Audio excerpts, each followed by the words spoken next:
आप सबके अंदर विराजमान परमपिता को मेरा प्रणाम।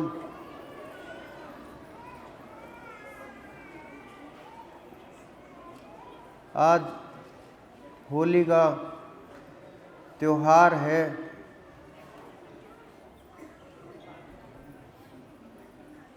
होली आप सब जानते हैं क्यों मनाई जाती है, लेकिन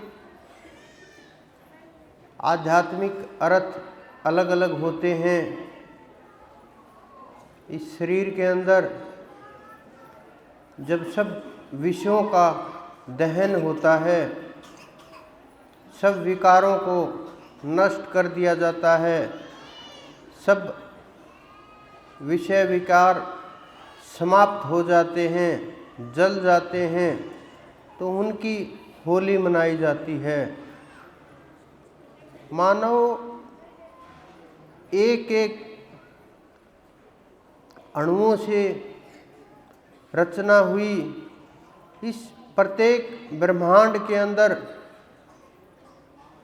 अनेकों अनेकों प्रकृति जितनी भी है, जितना भी परमात्मा ने रचना की है, जितना भी ये ब्रह्मांड उन्होंने बनाया है, जितना भी उन्होंने ये सब खेल तैयार किया है, सब जितना भी आप इन आँखों से देख सकते हैं और जो इन आँखों से आप नहीं देख पाते, वो चीज़ें सब की सब एक दूसरे से जुड़ी हुई हैं।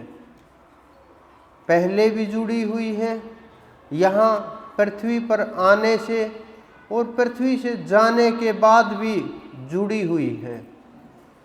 क्योंकि प्रकृति से आप देखोगे जितने भी शरीर हैं सब प्रकृति के बने हुए हैं, पांचों तत्वों के बने हुए हैं।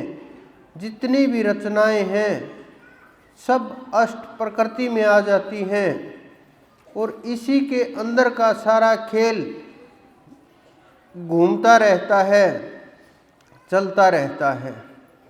और मानव बस छोटी छोटी वस्तुओं के लिए सोचता है मैं साधना कर लूँ, मेरा ये काम हो जाएगा, मुझे इतना अच्छा करना चाहिए। लेकिन छोटे छोटे कष्टों को लेकर के विचारों में इतना अंदर तक चला जाता है, एक कर्म छुड़ाने के लिए दूसरा कर्म तैयार कर लेता है, दूसरा कर्म छुड़ाने के लिए 4 कर्म और तैयार कर लेता है, और इस प्रकार से कर्मों का अंबार लगता चला जाता है, ढेर लग जाता है। क्योंकि कर्म एक दूसरे के ऐसा नहीं होता कि कल आपने कोई पाप किया था, आज आपने पुण्य कर दिया तो वो बराबर हो गया, या कल आपने पुण्य किया था, आज आपने कोई पाप कर दिया वो बराबर हो गया। ऐसा नहीं होता। अगर ऐसा होता तो ये संसार नहीं चलता, ये जीव नहीं चलते, ये शरीर नहीं बनते। क्योंकि जितने भी शरीर हैं सबका आधार कर्म है, और अगर कर्म ही आधार है और कर्म ही एक दूसरे से कट कट करके समाप्त हो जाए तो फिर शरीर का क्या आधार रहेगा। कर्म के बिना सुख और दुख और काया ये प्राप्त नहीं होते। जितने भी शरीर देख रहे हैं चाहे किसी भी योनि के अंदर हो, सबका एक ही आधार है, एक ही कारण है, कर्म। और वो कर्म किसी भी प्रकार का हो, चाहे अच्छा हो चाहे बुरा हो, लेकिन आधार नहीं बदला जा सकता। और जब कर्म आधार नहीं होगा या हमारे कर्म समाप्त हो जाएंगे, विलीन हो जाएंगे, कर्म शेष नहीं रहेंगे, ज्ञान की प्राप्ति हो जाएगी, परमात्मा की प्राप्ति हो जाएगी, हमें खोज अगर हमारी पूरी हो जाएगी तो फिर ना जन्म होगा, ना मृत्यु होगी, ना सुख होगा, ना दुख होगा, न कुछ पाना शेष रहेगा, न खोना शेष रहेगा। अनेकों अनेक जन्म के कारण से मानव का चोला प्राप्त होता है, और मानव का चोला जो ही पैदा होता है वो अपने स्वरूप में लौटने के लिए प्रयास शुरू कर देता है। पैदा होना भी अनिवार्य होता है, लेकिन जाना, उस प्रकृति में विलीन हो जाना, उस परमात्मा का जो नियम है उसकी ओर दौड़ना, और ये आत्मा अपने स्वरूप की ओर भागना शुरू कर देती है। कोई भी बच्चा जब पैदा होता है, आपने देखा होगा, पहले वो 22 घंटे सोता रहता है, फिर 20 घंटे सोता रहता है, फिर 18 घंटे, धीरे धीरे धीरे धीरे उसकी निद्रा कम होती जाती है। और बहुत से बुजुर्ग आपने ये कहते सुने होंगे कि हमारी नींद तो बिल्कुल ही चली गई। ये क्या कारण होते हैं? इनके बहुत गहरे रहस्य होते हैं, लेकिन हम लोग ना खोजने का प्रयास करते हैं, ना उस ओर सोचते हैं, ना देखते हैं, ना समझते हैं, ना उस विषय के ऊपर जाना चाहते हैं। बस एक दौड़ शुरू हो जाती है। जिंदगी में पैदा हुए और वहीं से खेल शुरू हुआ, माया के अंदर पड़े, हवा लगी और शरीरों के सफ़र शुरू हुए, और एकदम से पता चलने लगा, आंखें खुलने लगी। लेकिन नींद, बचपन में जो खेलता है बच्चा, तो उसका आपने ध्यान किया होगा, देखा होगा कि वो बाहर चला जाता है, खेलता है खिलौनों के साथ, छोटी छोटी वस्तुओं के साथ बड़ा प्रेम होता उसका, और उसमें वो बाहर कहीं भी उसको ले जा सकते हैं, कुछ खाने पीने की वस्तुओं को दिखा करके, या ऐसे ही किसी भी प्रकार से उसको खेलते हुए, प्यार करते हुए, दुलार करते हुए, उसको के अंदर अपने माता पिता से उसको दूर ले जाया जाता है। जब तक उसको भूख नहीं लगती तब तक वो न रोता है, खेलता रहता है। जब भूख लगती है तभी उसको माँ की याद आती है, फिर वापस उसी स्थान के ऊपर आ जाता है। लेकिन ये भूख तो छोटी बचपन की है, जो असली भूख होती है वो परमात्मा की होती है। जब तक जीव को एहसास नहीं होगा उस भूख का, उस प्यास का, उस तड़प का, तब तक उस परमात्मा की ओर ध्यान नहीं जा सकता। बहुत लोग पूछते हैं कि कैसे ध्यान करना चाहिए? तड़प के साथ ध्यान करना चाहिए, बिना तड़प के, बिना भूख के।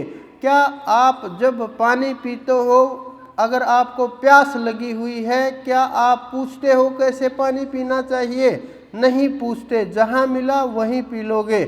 अगर आप कई दिन से भूखे हो, क्या आप पूछते हो कैसे भोजन करना चाहिए?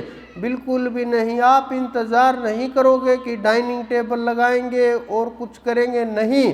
जहाँ भी आप बैठोगे वहीं बैठ करके तृप्त हो जाओगे और भोजन कर लोगे। उसी प्रकार से जब परमात्मा के भजन की भूख होगी, उस तक पहुँचने की भूख होगी, सुमरण की भूख होगी, तो एकदम से सब कुछ बदल जाएगा।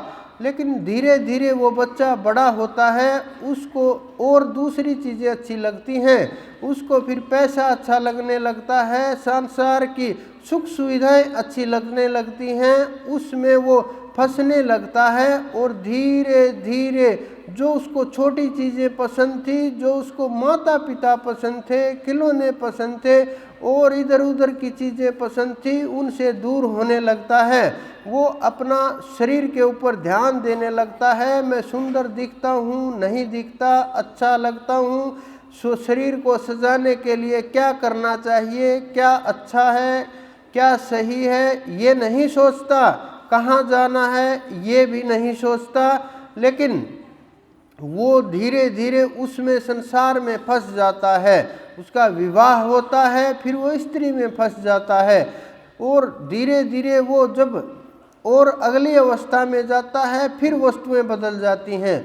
लेकिन बचपन से लेकर के, पैदा होने से लेकर के मृत्यु तक एक चीज़ उनके साथ रहती है, वो होती है निद्रा। और ये सबके साथ रहती है। जितने भी आप बैठे हुए हो सबको पता ही होगा, जब ये शरीर थक जाता है, या आप सोते हो या जाते हो अपने बिस्तर के ऊपर, तो लेटते हो, सोचते नहीं कि नींद आ जाए, नहीं, अपने आप ही निंद्रा आ जाती है। कितने भी सुख भोग हों, कितना भी कुछ भी खाने पीने का हो, भोगने का हो, लेकिन एक समय ऐसा आता है कि ये शरीर आराम मांगता है, निंद्रा मांगता है कि ये सो जाए। और आप बोलते भी हो कि नहीं, अब मुझे सोने दो, और क्या चाहते हो आप, तो फिर ये शरीर सब कुछ छोड़ करके निंद्रा में चला जाता है। तो ये बचपन से ही होती है। फिर जवानी में थोड़ा माहौल तैयार किया जाता है। पहले माता पिता संभाल करके माहौल तैयार करते थे, कहीं बच्चे को आवाज़ सुनाई न दे जाए, कहीं गर्मी ना लग जाए, कहीं सर्दी ना लग जाए, कहीं वस्त्र ना इधर उधर हो जाए, कहीं बच्चे को किसी का इधर उधर से हाथ ना लगा दे, पूरा ध्यान रखते थे। और पालने के अंदर झुलाते रहते थे, हिलाते रहते थे, और लोरी सुना करके किसी भी प्रकार से सुलाते थे।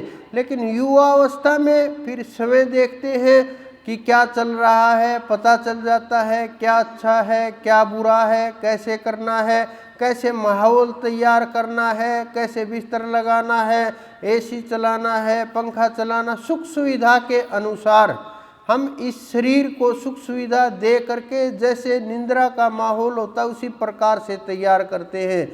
लेकिन वो युवावस्था में भी सोना होता है। लेकिन धीरे धीरे जब और आगे की अवस्था बढ़ती है, जब वैराग्य आता है, चाहे वो बचपन में आए, चाहे युवावस्था में आए, चाहे प्रौढ़ अवस्था में आए, बुजुर्ग अवस्था में आए, संन्यास अवस्था, किसी भी अवस्था के अंदर जब वैराग्य आता है तो फिर नींद नहीं सुहाती, निंद्रा भंग हो जाती है। क्योंकि वैराग्य के अंदर निंद्रा और तंद्रा दोनों ही समाप्त हो जाती हैं। क्योंकि जीव को ये पता चल जाता है कि ये नींद हमारी शत्रु है, सहायक नहीं है। इसी कारण से हमारे बहुत से संत महात्मा, योगी लोग, महापुरुष बार बार ये कहते रहते हैं, इस नींद को त्याग दो, मोक्ष को त्याग दो और परमात्मा के भजन के ऊपर ध्यान दो। क्योंकि बहुत से योगी लोग ऐसे होते हैं जो भजन करते करते उस नींद को निकाल देते हैं। हमारे साइंस ने भी अब सिद्ध कर दिया कि योग के द्वारा, ध्यान के द्वारा और योगिक क्रियाओं के द्वारा शरीर को उसी प्रकार से अपडेट किया जा सकता है, तैयार किया जा सकता है जिस प्रकार से निंद्रा के अंदर ये शरीर ऑटोमेटिक से तैयार हो जाता है। जितना भी जीव हैं, जितने भी मानव हैं, सब के सब जब सो जाते हैं, सुबह उठ करके पवित्र सा महसूस करते हैं, तेज सा महसूस करते हैं, स्फूर्ति सी महसूस करते हैं, ताजगी सी महसूस करते हैं। क्या कारण होता है? क्योंकि ये आत्मा उस परमात्मा की ओर दौड़ती रहती है। ये शरीर अपने अस्तित्व को जो हमने इस धरा से जो सब तत्वों से उठा करके इकट्ठा किया है प्रकृति ने, वो सब के सब समाप्त हो जाने वाले तत्व हैं। तो ये शरीर उसकी खोज में सोता रहता है हर रोज। कुछ बुजुर्ग लोगों को पता होता है कि मुझे नींद नहीं आ रही। कारण क्या होता है? क्योंकि धीरे धीरे धीरे धीरे वो अपने वजूद से दूर जाने लगते हैं। पूरी उम्र ना ध्यान करते हैं, ना सुमरण करते हैं, ना भजन करते हैं, ना परमात्मा को याद किया, ना उसको सहारा लिया, ना उसकी ओर बढ़े, ना कुछ जागृति हुई, ना उस ओर कुछ कार्य हो पाया, ना जीवन जीने का रास्ता मिला, न पवित्रता हुई, न धर्म पर रहे, न उस परमात्मा की आज्ञा के अनुसार चले, न शास्त्रों के अनुसार चले, न धर्म के अनुसार चले। तो फिर ये जीव क्या करे, शरीर क्या करे, कितना झेल सकता है? इसको एनर्जी की आवश्यकता होती है, इसको ताकत की आवश्यकता होती है। वो किसी प्रकार से भी मिले, कैसे भी मिले। इस संसार के अंदर अनेकों प्रकार की ऊर्जाएं हैं, लेकिन मुख्यतः दो ही ऊर्जाएं हैं। एक तो परमात्मा के नाम की ताकत होती है, पवित्रता की ताकत होती है, एक आसुरी शक्तियां होती हैं। लेकिन जो आसुरी शक्तियां होती हैं वो कुछ देर के लिए होती हैं, अच्छा करने के लिए नहीं होती, वो जीवों को कष्ट देने के लिए होती हैं। लेकिन बहुत से लोग ये सोचते हैं कि हमारा अच्छा हो जाए, चाहे संसार का कितना भी बुरा हो, कितना भी गलत हो, हमें कोई फर्क नहीं पड़ता। चाहे ये जीव जिए, मरे, रहे ना रहे, परेशान हो, कुछ भी हो, लेकिन हमारा अच्छा होना चाहिए। इतना सोचने से अच्छा नहीं हो सकता, ना किसी का भला हो सकता है, ना किसी को प्राप्ति हो सकती है। हाँ, अगर हम अपने कर्म से गिरे, अपने धर्म से गिरे, अपनी मर्यादाओं से गिरे, वहाँ तक नहीं पहुँचे, भजन नहीं किया, सुमरण नहीं किया, उस मार्ग पर चलने का प्रयास नहीं किया, तो फिर सारा रास्ता और हमें कुछ भी नहीं मिला। तो अगर हम उन आसुरी शक्तियों की बात करें, बहुत से लोग जो आसुरी शक्तियों को प्राप्त करते हैं, उनके ऊपर काम करते हैं, मंत्रों की सिद्धियां करते हैं, तंत्रों का प्रयोग करते हैं, लोगों से छोटे मोटे स्वार्थ, धन संपदा, स्त्री और अपना संसार के अंदर नाम फैलाने के लिए, कीर्ति और यश फैलाने के लिए, और इस प्रकार की छोटी छोटी वस्तुओं के लिए इस संसार के जीवों को परेशान करते हैं, जीवों की बलि देते हैं, जीवों के अंदर से खेलते हैं, जीवों के शरीरों को बांध लेते हैं, सूक्ष्म शरीरों के ऊपर प्रहार करते हैं, सूक्ष्म जीवों को बांध करके उनसे कार्य कराते हैं, उनको तंग करते हैं, उनको बहुत परेशान प्रताड़ित करते रहते हैं। आपसे बहुत से जो लोगों को नाम प्राप्त नहीं है, जिनके ऊपर गुरु की कृपा नहीं है, इस संसार के अंदर ऐसे बहुत से जीव बंधे हुए हैं जिनको एहसास तक नहीं है कि हमारा सूक्ष्म शरीर बांध लिया गया है और हम उन्हीं के अधीन हो चुके हैं, उनके अनुसार चलते हैं, उन्हीं के अनुसार खेल खेलते हैं। इस प्रकार के ये बहुत गहरे रहस्य हैं। लेकिन नाम के साधक के आगे, नाम की दौलत के आगे, नाम की ताकत के आगे ये शैतानी शक्तियाँ टिक नहीं पाती और बिखरने लगती हैं, छटपटाने लगती हैं और वो बंधन टूट जाते हैं, कोई रोक नहीं सकता। क्योंकि नाम की दौलत अनंत होती है, वो इतनी पवित्र दौलत होती है, इतनी तेजस्वी होती है, उसके अंदर इतना तेज होता है, जितने भी वो संसार के बंधन तक को छुड़ा देती है, भव के बंधन से निकाल देती है, जितने भी संसार के बंध लगे हुए हैं सबको तोड़ करके जीव को जीवन मुक्त कर देती है। वो दौलत अनंत है, वो परमात्मा की दौलत है, उसके अंदर इतनी ताकत होती है, कोई अंदाजा नहीं होता। जो इस नाम के तेज और प्रभाव को जानता है वो भय मुक्त हो जाता है जीव, क्योंकि उस जीव को पता होता है सब कुछ कर्म के अनुसार चलता रहता है। जितने भी हमारे संत महात्मा हुए, जितने भी मत और मजहब हुए, जितने भी धर्म और पंथ हुए, सब जितने भी हमारे ऋषि मुनि हुए, जितने भी हमारे शब्द हुए, जितने भी नाम हुए, जितने भी संतों ने नाम रखे, सब के सब नामों की डेट वाइज, समय वाइज, तारीख वाइज सब की गिनती है कि कौन कौन सा समय के ऊपर कौन सा उस परमात्मा को नाम दिया गया, कौन से समय के ऊपर क्या नाम रखा गया। और जितने भी नाम रखे गए, चाहे कोई भी नाम रखा, संतों ने अपनी सुविधा के अंदर उस अनामी अनंत को अपना नाम दे दिया। लेकिन हम अगर मैं आज अनंत और उसका नाम बोल रहा हूँ तो आने वाला समय उसी को नाम बोलने लगेगा। तो ये ही हमारे संतों के साथ हुआ। जिसने भी उसका नाम रखा, जिसने भी प्रयास किया, जो वहाँ पहुँचे, जिन्होंने उसके नूर का वर्णन किया, तेज का वर्णन किया, परमात्मा की महिमा का वर्णन किया, उसके सार का, निराकार का, और निराकार होते हुए भी उसकी लीलाओं का, स्वरूप का जो वर्णन किया वो अवर्णनीय, ताकतें अवर्णनीय। वो परमात्मा जैसा भी उनकी बुद्धि ने उसको पकड़ा वैसा ही विचारों में डाल करके आप सब लोगों के सामने उन्होंने बोल दिया, और ऐसे ही पहले भी बोलते रहेंगे।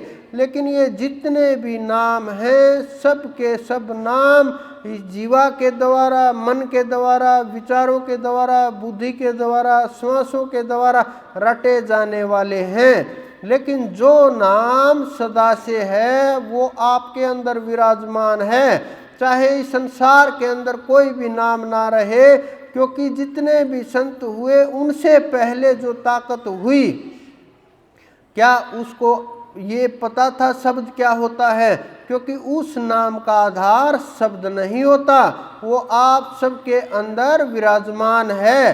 कोई भी मनुष्य उससे बचा हुआ नहीं है, कोई भी जीव उससे बचा हुआ नहीं है, कोई भी जीव उससे अलग नहीं है। लेकिन सबसे बड़ा भ्रम ये होता है, आप लोगों को इतना भ्रम हो गया है कि जीव को समझाना, निकालना, उस रास्ते पर ले करके जाना, समझाना बहुत मुश्किल कार्य हो गया।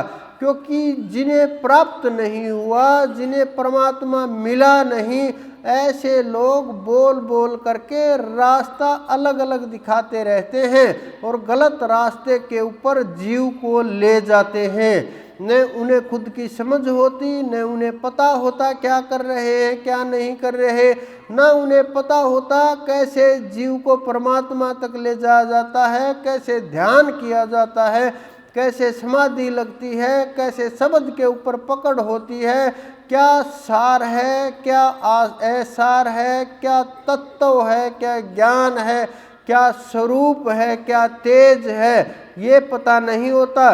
बस शब्दों के जाल के अंदर, कथाओं के जाल के अंदर, गीत भजनों के जाल के अंदर, म्यूजिक के अंदर, भिन्न भिन्न प्रकार की बाहरी वस्तुओं के अंदर जीव को इतना भटका और इतना भ्रमित और भयभीत कर दिया जाता है।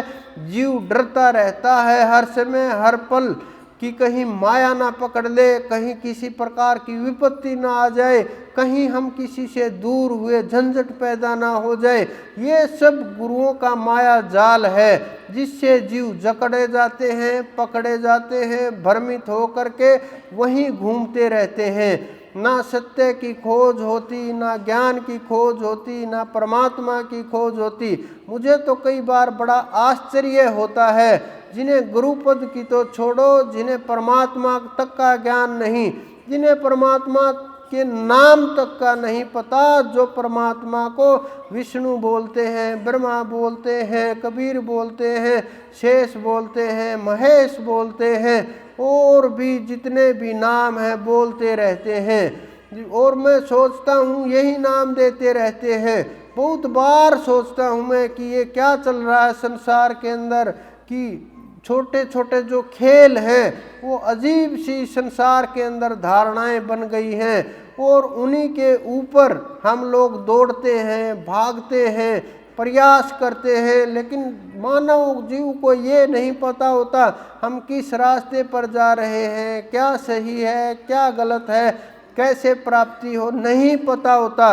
उन्हें ये लगता है बस अब की बार मिल जाएगा परमात्मा। अरे परमात्मा कहीं खोया ही नहीं है, मिलेगा कहाँ से? खो तो आप समय गए हो, दबा तो आपने समय को लिया है, क्योंकि आप लोगों के अंदर एक विचार उत्पन्न होता रहता है।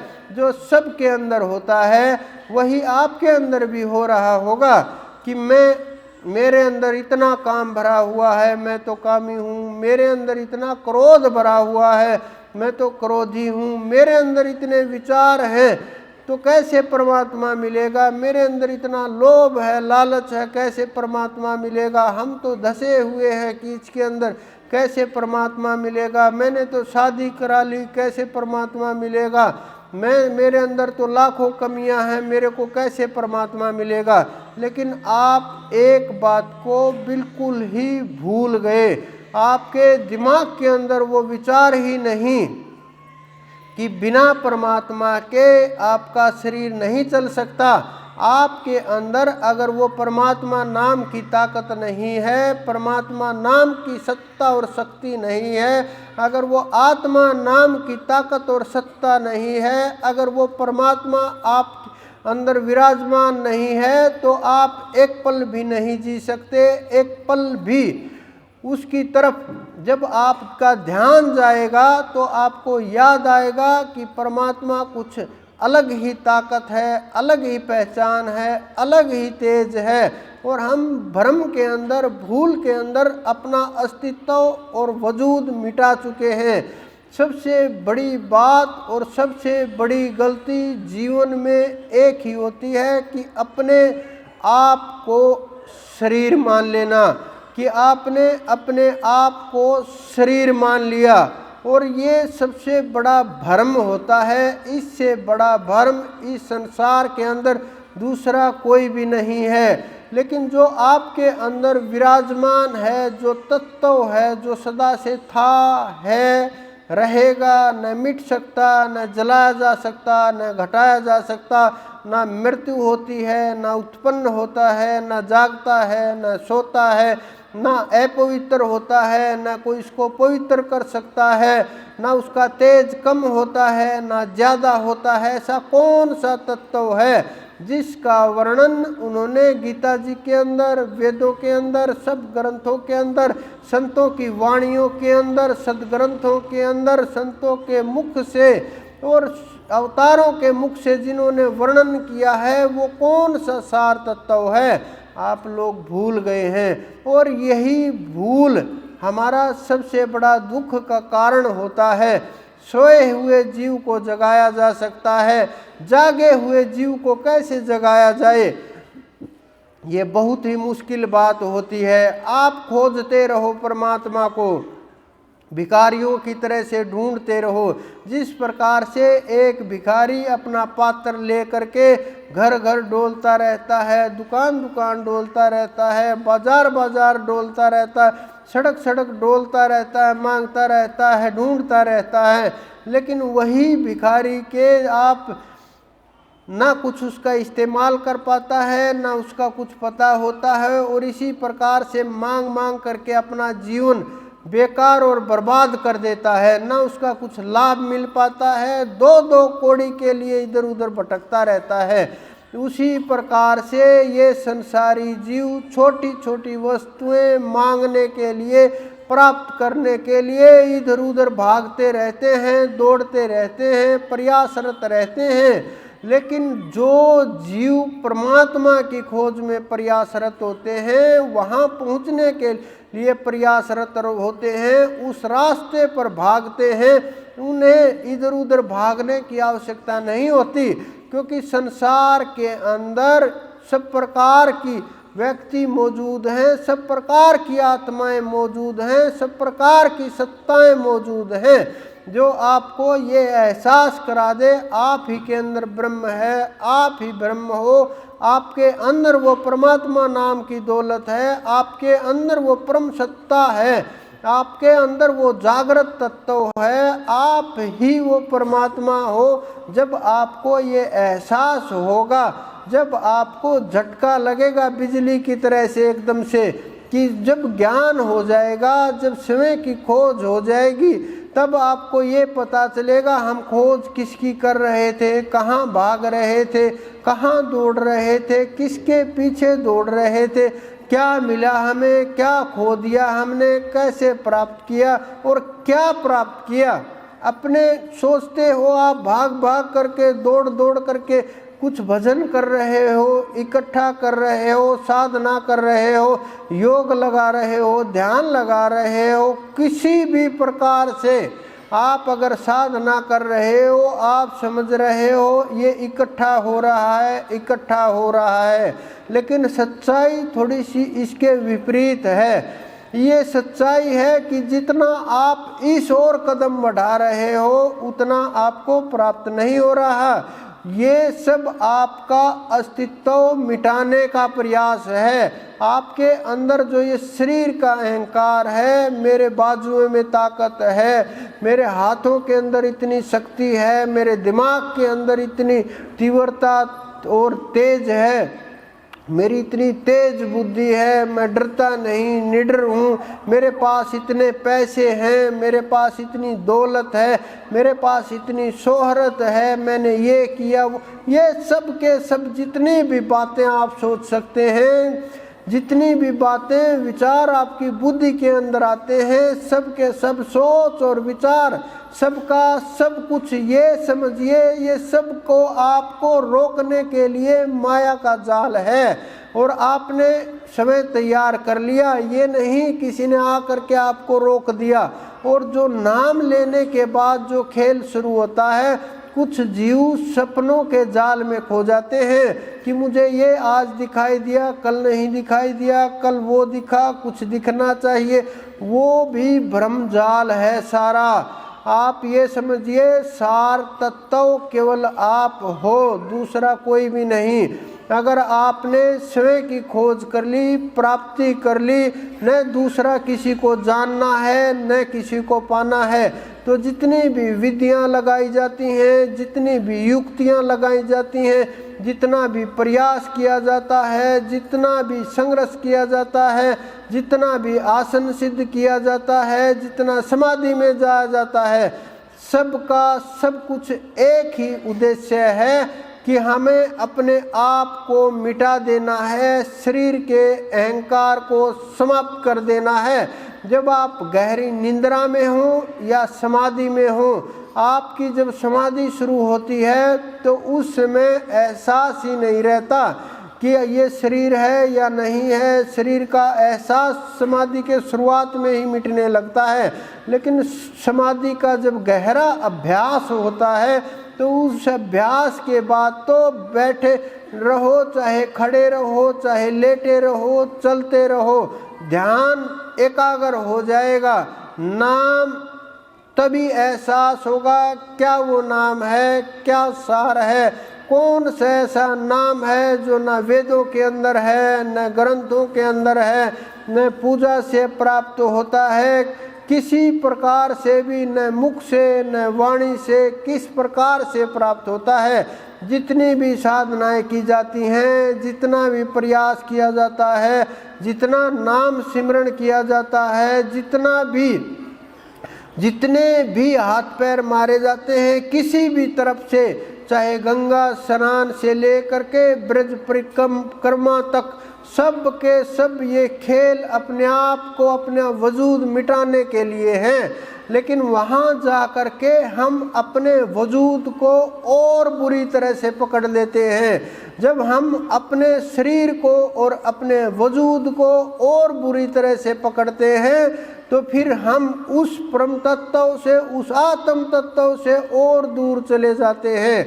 लेकिन इसका एहसास नहीं होता। जब आप जाते हो और स्नान के लिए जाओ, चाहे कहीं भी किसी प्रकार से भी जाओ, वहाँ अगर हमें शरीर का एहसास होगा, वहाँ अगर हम छोटे बड़े ये मानेंगे कि ये मेरे से छोटा है, ये क्या है, इसकी क्या औकात है, इसके पास कुछ नहीं है, मेरे पास इतना धन है, मैं इतनी बड़ी गाड़ी से आया हूँ, मैं इतनी अच्छी जगह रहता हूँ, मैंने इतने अच्छे वस्त्र धारण किए हैं, ये क्या पहने हैं, ये किसने आने दिया, क्या चल, अनेकों प्रश्न जो आप सोच सकते हो। और वहाँ जा कर के भी शरीर को छोड़िए आप लोग, आप तो वहाँ वस्त्रों के अंदर अटक जाते हैं कि छोटे छोटे कहीं हमारे वस्त्र खराब न हो जाएं, कहीं परेशानी ना आ जाए, मैं कैसा लग रहा हूँ। अनेकों प्रकार के सवाल जो आप सब लोगों के मन में चलते रहते हैं, ये सब के सब सवाल समाप्त करने के लिए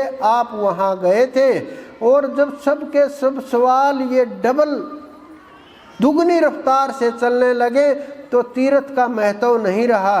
तीर्थ का महत्व तभी तक होता है जब हमारे अंदर जो चल रहा है, हमारे अंदर जो ताकत है, और हम उस सत्ता की तलाश में हम जाएं, हम उस एनर्जी की खोज में जाएं। अगर आपने वहाँ जा कर के भी ध्यान नहीं किया, अपने अहंकार को नहीं छोड़ा, आप सब कुछ, अगर आप कहीं भी जाएं, चाहे गुरु स्थान के ऊपर जाएं, चाहे जहां अवतार हुए हैं, जहां संत महात्मा रहते थे वहां जाएं, अगर हम उस एनर्जी को अनुभव नहीं कर पाए, उस ताकत का अनुभव नहीं कर पाए, उस परम सत्ता का अनुभव नहीं कर पाए, अपनी आत्मा को जागृत नहीं कर पाए, अपनी आत्मा तक नहीं पहुंच पाए और बैठ करके हम उसको जुड़ाव नहीं कर पाए, उसके साथ डोर नहीं बांध पाए और उससे चढ़ाई नहीं हो पाई, तो आपने क्या पाया? चाहे आप पूरी उम्र घूमते रहो, चाहे डोलते रहो, प्रयास करते रहो, भागते रहो, दौड़ते रहो, इधर उधर बैठते रहो, बातें करते रहो, सिगरेट दर शराब के अंदर फंसे रहो, शराब कबाब के अंदर फंसे रहो, अगर आप तीर्थों के ऊपर जा कर के भी इस प्रकार की वस्तुओं का उपयोग करते हो, तो क्या लाभ हुआ तीर्थों में जाने का? क्या प्राप्त होगा? आप और ज़्यादा तीर्थ गई मैं नान का, मन चंचल ची चोर, गई थी मैल उतारने लाई 10 मनोर। तो नानक जी ने भी कहा है कि अगर हम तीर्थ के अंदर जाएंगे, मन चंचल होगा और चित्त के अंदर ठहराव नहीं होगा, चित्त में इधर उधर क्या हमने इकट्ठा कर लिया होगा, मन के अंदर ठहराव नहीं होगा, मन इतना चंचल और चलायमान होगा। इससे अच्छा तो आप अपने घर रहिए, क्योंकि वहाँ मन एक स्थिर तो है, भाग दौड़ तो नहीं रहा, इधर उधर की वस्तुओं के अंदर ताक झाक तो नहीं कर रहा। जब ये मन ताक झाक करता है, विषय वासनाओं के अंदर दौड़ता है, उनके देख रेख करके उनको भागता रहता है, सोचता है, विचारता है, ताकता है, ताड़ता है और इधर उधर से इकट्ठा करके अपने अंदर बुरी वस्तुओं को इकट्ठा कर लेता है।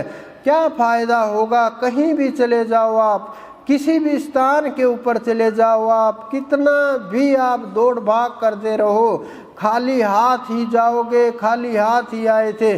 तो अगर हमें कुछ चाहिए, साधना करनी है, सुमरन करना है या परमात्मा के नाम के ऊपर चलना है, उसके रास्ते के ऊपर चलना है, तो आपकी अपनी पहचान होनी चाहिए। आपके अंदर इतना पता होना चाहिए हमें क्या करना है, क्या नहीं करना। आपके अंदर इतनी ताकत होनी चाहिए, शारीरिक ताकत नहीं, शारीरिक पहचान नहीं, शारीरिक चेहरे की पहचान नहीं, आपकी पद और ओहदे की पहचान नहीं, पैसे और माया का रुतबा नहीं, लोगों से पहचान नहीं। परमात्मा नहीं चाहते, ऐसा आप नहीं चाहते, ऐसा नसीब में नहीं है, ऐसा सौभाग्य नहीं है। ये जो शब्दों का हम खेल खेलते हैं ना, ये सब उस परमात्मा को पता होता है, आपके गुरु को भी पता होता है कि आप कहाँ खड़े हैं, क्या बोल रहे हैं, क्या अंदर में चल रहा है, मांगने क्या आए हैं, मांग क्या रहे हैं, चाहते क्या हैं, चाहना क्या है, सब कुछ पता होता है। लेकिन आप जो पर्दे के पीछे छुपने का प्रयास करते हैं, ऐसे उन संतों की नज़रों से नहीं बच सकते, क्योंकि उन्होंने की जो नज़र होती है वो पारदर्शी होती है, वो देख लेती है, दूर तक आर पार देख लेती है, इसके अंदर क्या चल रहा है, बाहर क्या चल रहा है।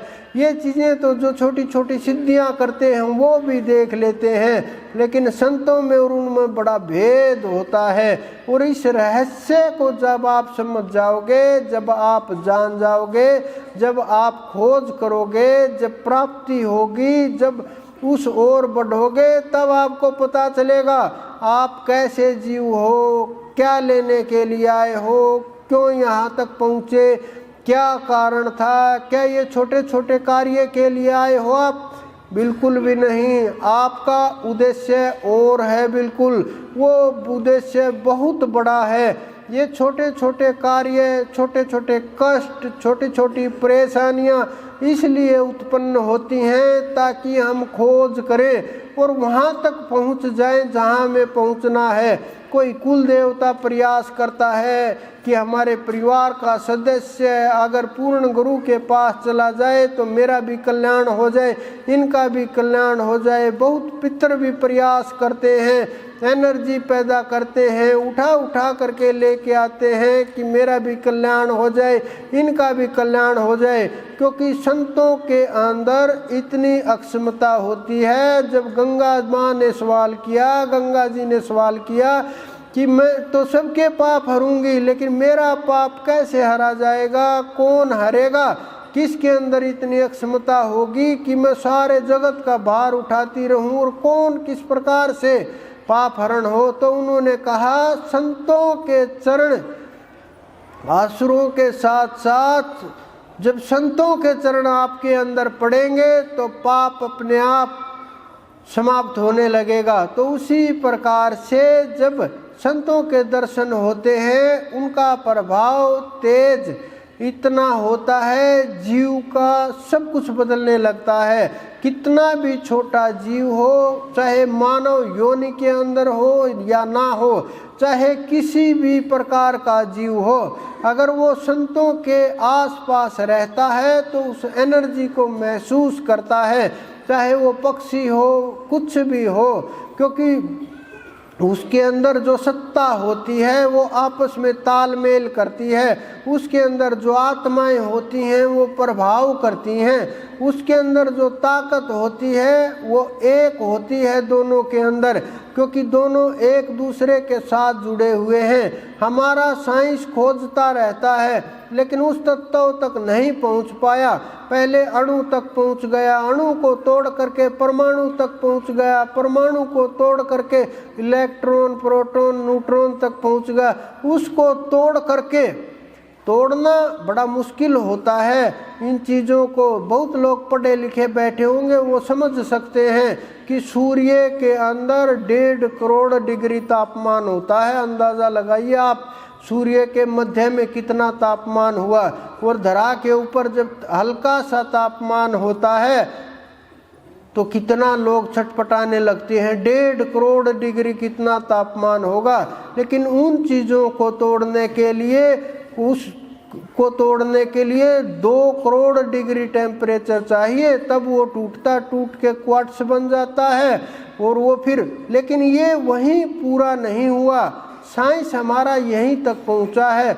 जब इसको तोड़ने के लिए 5 करोड़ डिग्री टेम्परेचर तैयार किया जाएगा, वो मशीनें डेवलप की जाएंगी, उसी प्रकार से उसको तोड़ा जाएगा। फिर उसके भी लाखों टुकड़े हो जाएंगे और फिर उसको भी तोड़ा, टेम्परेचर बढ़ता जाएगा और पता चलता रहेगा। पहले ये मानते थे कि ये जो अणु है यही श्रेष्ठ है, इससे आगे सृष्टि नहीं है और यही सृष्टि का कारण है। लेकिन जितनी हमारी खोज होगी, जितना साइंस खोजेगा, जितना गहराई तक जाएगा, रहस्य उतना गहरा होता जाएगा। लेकिन वो तत्व अनंत है। हमारे ऋषि मुनियों ने जो पाया है, जो हमारे योगियों ने, संतों ने पाया है, किसी भी रास्ते से गए हों, कैसे भी पहुँचे हों, कितने भी नाम रखे हों उस परमात्मा के, लेकिन सब के सब नाम उसी एक के हैं। किसी भी संत महात्मा ने ये नहीं बोला कि मैं चला जाऊंगा और मेरे जाने के बाद मेरी मूर्तियों की पूजा करो, मेरे आगे दीपक लगाओ, ये करो, बिल्कुल भी नहीं कहा। लेकिन मैं बार बार बोलता हूँ, साधना करो, प्राप्ति करनी है तो साधना करो, परमात्मा चाहिए तो। बहुत लोग आते हैं बेचारे, भोले ही कहूँगा मैं तो, और क्या कहूँगा। एक ने आ करके मुझे कहा कि जी मैं कान्हा ले लूँ। मैंने कहा देखो मेरी तो औकात नहीं है कान्हा लेने की, अगर आपकी औकात हो तो आप ले लीजिए कान्हा, क्योंकि कान्हा के अंदर इतनी ताकत है, कृष्णा के अंदर इतनी ताकत है। हम कौन होते हैं उसको लेने वाले, और हमारे के अंदर इतनी ताकत कहाँ है कि जब मर्जी उसको ले लें और जब मर्जी छोड़ दें। ये बड़े आश्चर्य की बात होती है। उन्होंने कहा ठीक है जी मैं ले लेती हूँ। थोड़े दिन बाद वो आई, उन्होंने कहा जी कान्हा की तो गर्दन ही टूट गई। मैंने कहा ये तो बड़ा आश्चर्य की बात है, हमारी तो आज भी इतनी औकात नहीं, कान्हा के हाथ भी लगा दे, गर्दन टूटना तो बहुत बड़ी बात है कि जी अब क्या करें उसका।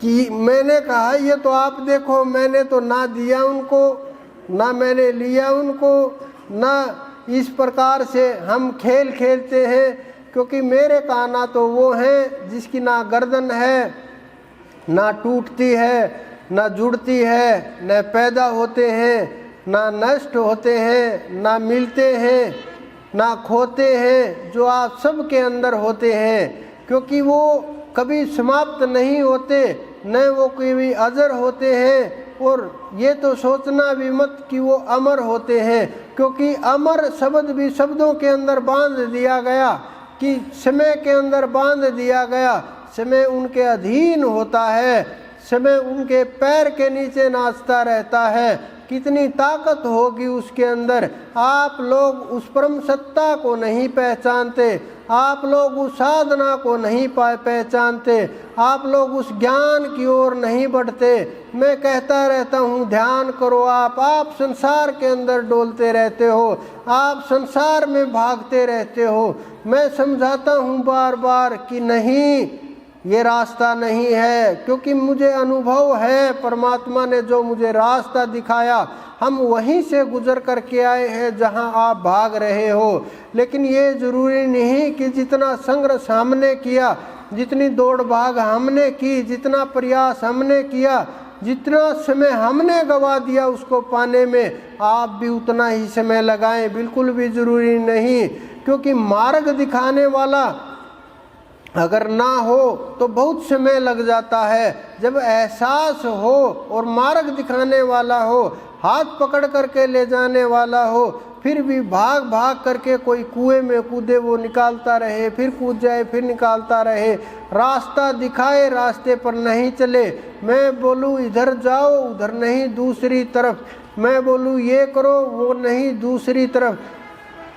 गुरु की चाल नहीं समझते, क्योंकि गुरु की चाल अटपटी होती है, भोले भाले जीवों की पकड़ में नहीं आती। वो सोचते हैं कि नहीं ऐसा नहीं है, ये अजीब सा व्यवहार कर रहे हैं, कोई ध्यान से कैसे परमात्मा मिल जाता है। मैं कहता हूँ कई बार एक आध जीव को मैंने बोला, कभी कभी बोलता हूँ किसी जीव को कि जी अब क्या करना चाहिए, ध्यान नहीं लगता। मैं बोलता हूँ सब कुछ छोड़ दो। उन्होंने कहा जी ठीक है नाम ले लेता हूँ। मैं कहता हूँ नाम भी छोड़ दो। वो बड़े अजीब से सवाल और अजीब सी नज़रों से देखते हैं कि इसको कुछ पता भी है या ऐसे ही बोल रहा है। उस बाबा जी ने तो बोला था नाम रटने से कल्याण होगा, और ये बोल रहे हैं कि नाम छोड़ दो। मेरे गुरु तो कहते हैं राधे राधे रटो, राधे के बिना कल्याण नहीं है। ये बोल रहे हैं उनको भी छोड़ दो। तो क्या सच है क्या झूठ है, ये तो समय ही बताएगा, ये तो साधना ही बताएगी, ये तो आने वाला समय ही बता देगा क्या सच था, क्या है, क्या होगा। क्योंकि संतों के जाने के बाद उनकी छोटी छोटी वस्तुओं के आगे दीपक लगाते रहते हैं, लोग खोजते रहते हैं। आप सब लोगों के मन में सवाल आते हैं, मेरे पास भी आते हैं, बहुत प्रसन्न लोग भी आते हैं मेरे पास, आ करके बोलते हैं कि जी अगर हम उस टाइम पर होते ना श्री कृष्ण जी के समय के ऊपर, हम तो साथ जाते उनके। मैंने कहा आज जो ब्रजवासी बचे हुए हैं वो भी यही बोलते हैं कि हमारे दादा परदादा नहीं गए, हम तो जाते, हम नहीं छोड़ते। यही हालात सबके होते हैं। जब संत महात्मा अवतार आते हैं तो हिल जाता है सब कुछ, समझ में नहीं आता क्या है, क्या सही है, क्या गलत है। उस समय के ऊपर हम छोटी छोटी वस्तुओं से लिपट जाते हैं, राज से मोह हो जाता है, संसारी वस्तुओं से मोह हो जाता है, और इधर उधर के संसार से मोह हो जाता है, और हम इतने बुरी तरह फंस जाते हैं, हमारी समझ और पकड़ से बाहर हो जाती हैं चीज़ें। हमें सही गलत का अंदाज़ा लगना बंद हो जाता है, क्या सही है क्या गलत है, क्या करना चाहिए क्या नहीं करना चाहिए। हम नाम तक छोड़ देते हैं कि नाम नहीं, मैं नहीं रटता। क्यों नहीं रटते?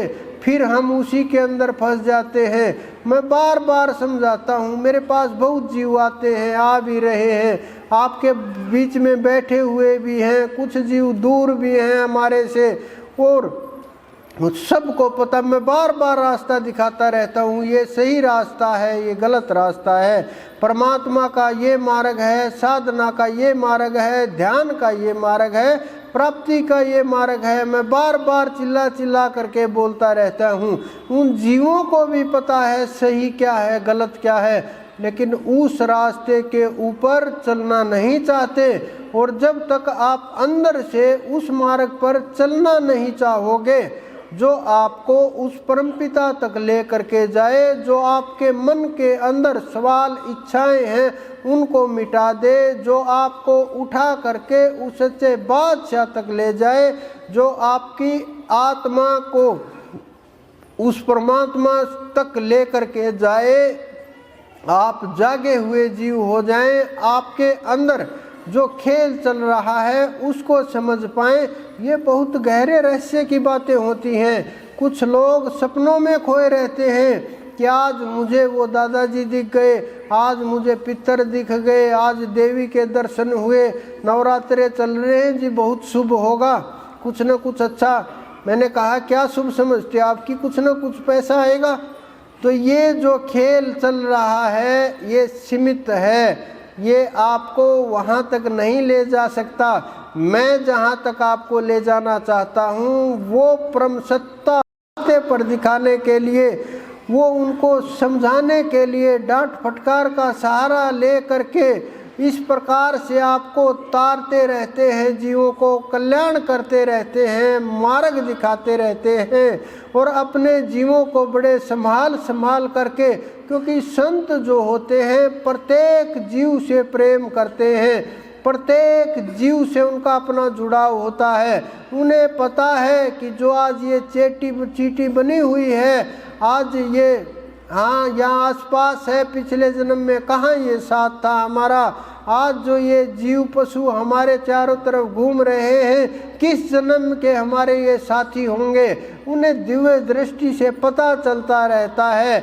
ये नहीं कि कोई छोटी मोटी सिद्धि से अनंत अनंत जन्मों का पता रहता उनको, उनके अंदर इतनी अक्षमता रहती है, वो अपने जाए हुए जीवों को वापस बुला लेते हैं, घुमा करके इधर उधर दे देते हैं कल्याण के लिए, फिर अपनी शरण में ले लेते हैं, फिर नाम दे करके उनको उतार देते हैं पार।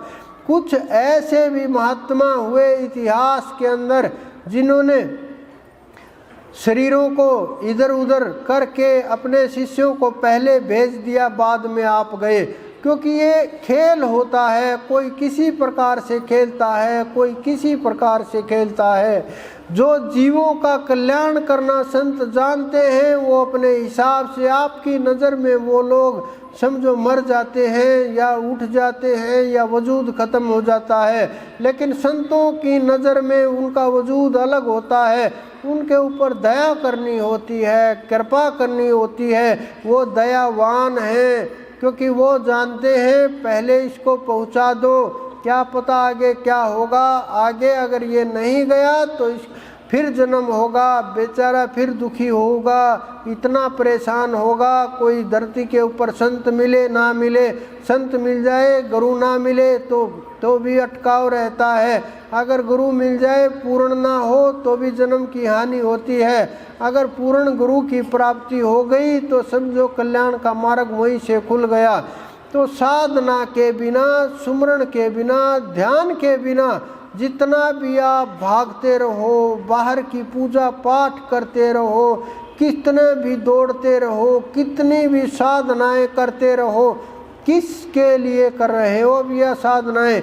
ये सब की सब साधनाएं आप आत्मा को पाने के लिए कर रहे हो, और आत्मा का खोना और पाना कुछ नहीं होता। उनका जो खेल होता है बस ये जानना है या वहाँ तक पहुँचना है। जितने भी हमारे ये सारे के सारे बंधन हैं इनको तोड़ना है।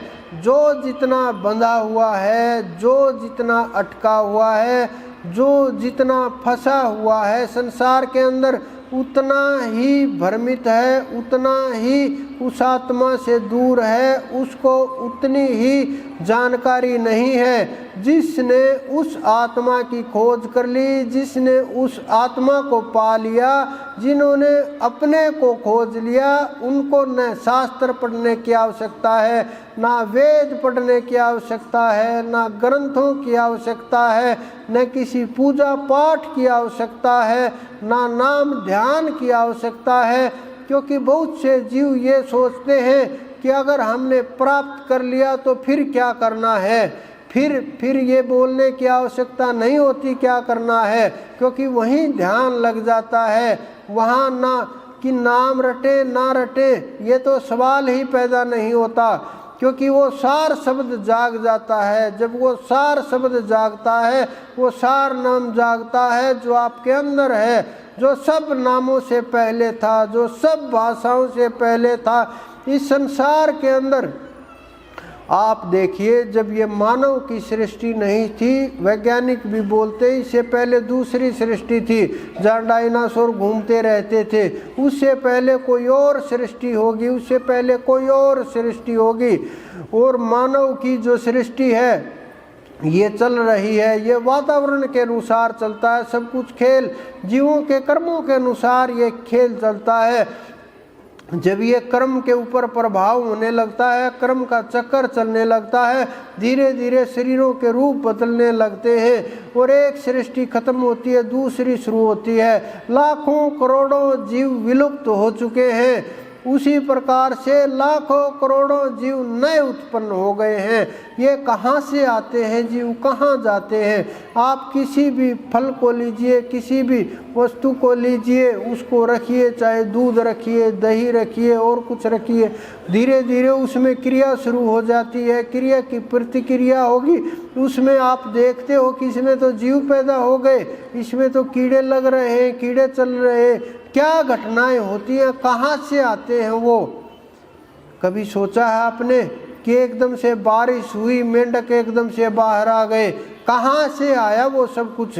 कि एकदम से आपने कोई पदार्थ रखा था, सुबह उठा करके देखा, आपने कभी चूहा मरा हुआ देखा, उठा करके देखो कीड़े ही कीड़े चलते में, कहाँ से आए इतने जल्दी ये सब कुछ? यानी ये सब के सब विराजमान है, बस दबी हुई चीज़ें हैं। इसी प्रकार से शरीर के अंदर अनेकों प्रकार के रोग दबे हुए हैं, अनेकों प्रकार की वस्तुएं दबी हुई हैं, अनेकों प्रकार के देवता दबे हुए हैं, अनेकों प्रकार की शक्तियां खोई हुई हैं। लेकिन हम भूल के कारण, भ्रम के कारण और बुद्धि के कारण, विचार के कारण, फंसे हुए होने के कारण अनेकों प्रकार का जो खेल है सृष्टि का, इसको ना समझने के कारण अनेक ऐसे कारण हैं जिस कारण से हम उस तत्व तक नहीं पहुंच पाते, बार बार रोक लिए जाते हैं। ये सब प्रकृति का खेल है, ये सब परमात्मा की माया है। यही खेल है जो खेलता है वो, जिसके अंदर ये जीव फंस करके भ्रम के कारण आज और कल, आने वाला कल भूल जाता है। बस कुछ दिन याद रहते हैं फिर भूल जाते हैं, कुछ यात्राएं, कुछ लोग जो चले गए वो, कुछ खेल याद रहता है कि हाँ वो चला गया, मुझे भी जाना है। एक दिन समय आएगा कि ये नष्ट हो जाएगा, राख हो जाएगी शरीर की, कौन पहचानेगा किसकी ये राख है, किसकी ये अस्थियां हैं, किसका ये खेल है? सब कुछ जल जाएगा। तो उस जल जाने वाले शरीर से, गल जाने वाले शरीर से, मिट्टी हो जाने वाले शरीर से इतना मोह कब तक आप भागते रहोगे समय से? कब तक इस आत्मा से दूर जाते रहोगे? इस प्रकार से कैसे कल्याण होगा जीवों का? तो आप प्रयास कीजिए कि जीवों का कल्याण हो सके, लेकिन जब तक ध्यान नहीं करोगे इसी प्रकार से भटके रहोगे। और जो जीव उस नाम के साथ जुड़ गया, क्योंकि अनेकों प्रकार की शक्तियां हैं इस संसार के अंदर, जो तमोगुणी शक्तियों के साथ जुड़ गया वहीं अटक गया। और वो कल्याण को प्राप्त नहीं होता। नाम की दौलत के बिना संसार के अंदर कोई भी दौलत वहाँ तक आपको लेकर के नहीं जाएगी।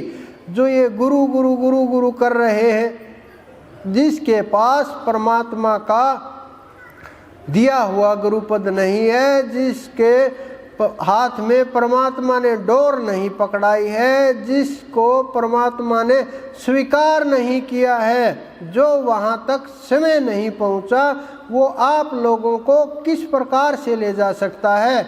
लेकिन जो समय पहुँच गया वो आपको रास्ता भी दिखाएगा, हाथ पकड़ करके ले जा भी सकता है, मंजिल तक वहाँ तक पहुँचा भी सकता है, वहाँ तक आपकी सहायता भी कर सकता है, मदद भी कर सकता है। कहीं रुके हुए हो वहाँ से उठा करके आगे भी बढ़ा सकता है। तो ये बहुत से कारण होते हैं। जब आप अपने अंदर में खोज करोगे, इस आत्मा की, ज्ञान की अपनी खोज करोगे, मैं बहुत बार बोलता रहता हूँ, जब तक आप समय तक नहीं पहुँच जाते कहीं भी रुकना नहीं। अगर आप कहीं भी रुके, समझ लो आपकी स्थिति वहीं स्थित हो गई, आप आगे नहीं बढ़े, और आगे बढ़े बिना उस परमात्मा की प्राप्ति नहीं हो सकती। तो आप परमात्मा की प्राप्ति का प्रयास कीजिए, ध्यान कीजिए, सुमरण कीजिए। कुछ लोग आज, मैं बहुत रात्रि से जो जीव चले गए उनके लिए प्रयासरत थे ध्यान साधना के अंदर, तो उनके बहुत काम लगभग हो चुके हैं, कुछ बाकी हैं वो आज हो जाएंगे। तो इस प्रकार से जो लोग आए हैं, कुछ लोग भाव के साथ आए हैं, कुछ लोग नंगे पैरों चल कर के आए हैं, कुछ लोग वो 2 दिन पहले आए थे कि जी कैथल से बहुत दूर से पैदल पैदल चल करके आ रहे हैं भाव के साथ। तो ऐसे लोग जो प्रेम के साथ जुड़े हुए हैं, हृदय के साथ, उनकी आत्माएं जो मेल होता है, शरीरों का मेल एक स्तर तक होता है, बुद्धि का, विचारों का तालमेल अलग स्तर तक होता है, हृदय का तालमेल एक अलग स्तर का होता है, आत्मा का जो तालमेल होता है वो अलग स्तर का होता है, वो आंतरिक हो जाता है। तो ऐसे लोग जो बहुत जन्मों से साथ चले आ रहे हैं, आज भी साथ हैं, और अब जितनी साधना करेंगे, मुझे लगता है कि बहुत से लोग जो जीवन मुक्त हो जाएंगे, रोक नहीं सकता कोई भी, क्योंकि उस परमात्मा के अंदर इतनी ताकत, इतना तेज है कि कोई भी जीव, कोई भी देवी देव रोक नहीं पाएगा जो उस नाम को रटेगा। क्योंकि जीवों की अक्षमता होती है, गुरुओं के अंदर ताकत होती है, संतों की अक्षमता होती है। तो इस प्रकार के जीव जो आत्मा से जुड़े हुए हैं, वो छोटे छोटे जो इच्छाएं ले करके आए हैं, वो तो आपकी दरबार में मैं ना कहूँगा तो भी वो सुनता रहता है और वो तो पहुँचती रहती हैं। लेकिन जो लोग भाव के साथ आए हैं और हृदय के साथ आए हैं, उनकी भी सब की सब दरखास्त हम दरबार के अंदर भेजते रहते हैं। क्योंकि ये जब आपके विचार उत्पन्न होते हैं तो वो सब के सब इकट्ठे कर लिए जाते हैं और सब के सब इकट्ठे करके और वहाँ उस दरबार तक पहुँचा दिए जाते हैं। बहुत से लोग जो नहीं पहुँच पाए, कुछ लोग मजबूर थे जो नहीं आ पाए, कुछ लोग जानबूझ करके नहीं आए जिन्हें इधर उधर जाना था, कुछ लोगों को मेलों के अंदर जाना था, कुछ लोगों को समाज का डर था, कुछ लोगों को परिवार का डर था। वो अपने हिसाब से देख लेंगे, जैसा भी उनके साथ होगा, जो भी वो करेंगे जैसा उचित होगा। लेकिन जो भाव से जुड़े हुए हैं उनको परमात्मा अपने आप संभालेगा। आपको न भयभीत होने की आवश्यकता है, किसी से भी ना सोचने की आवश्यकता है। कहीं भी ये मत सोचना कि यहाँ ये नहीं करना, बस बुरे कर्म से डरो, भजन करो और परिणाम आप सबके सामने है। न उस जीव को उस परमात्मा तक जाने से रोक सकता है, न कोई रोक पाएगा। आपको इन किसी भी प्रकार के आडंबरों से, किसी भी प्रकार के भय पैदा करने वाली वस्तुओं से डरने की, घबराने की किसी प्रकार की आवश्यकता नहीं है। क्योंकि आप उस नाम के साथ जुड़े हुए हो जो आपको अंदर तक जोड़ करके रखता है।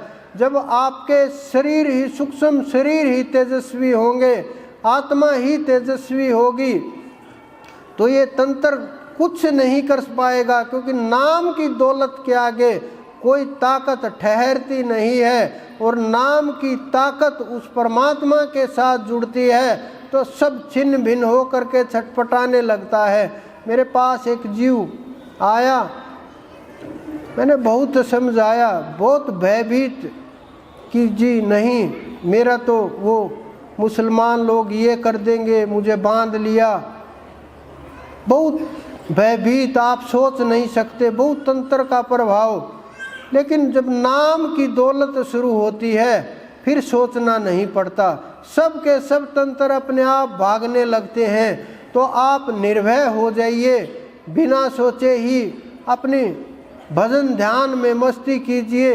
अगला जो प्रोग्राम होगा वो आपको पता ही है, 6 तारीख का होगा, तो आप ध्यान कीजिए, सुमरण कीजिए और प्यार प्रेम के साथ आप सब लोग खुशी खुशी होली मनाइए। क्योंकि सब लोग इतने दिल के साथ आए हैं, त्यौहार को छोड़ करके, परिवार को छोड़ करके, सब कुछ छोड़ करके।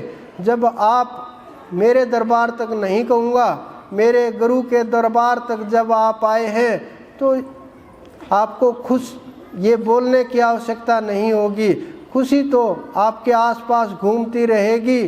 तो आप ध्यान कीजिए, सुमरण कीजिए और शब्द के ऊपर पकड़ कीजिए। आप सबके अंदर विराजमान उस परमपिता परमेश्वर, मेरे गुरु, मेरे इष्ट को मेरा बार बार प्रणाम।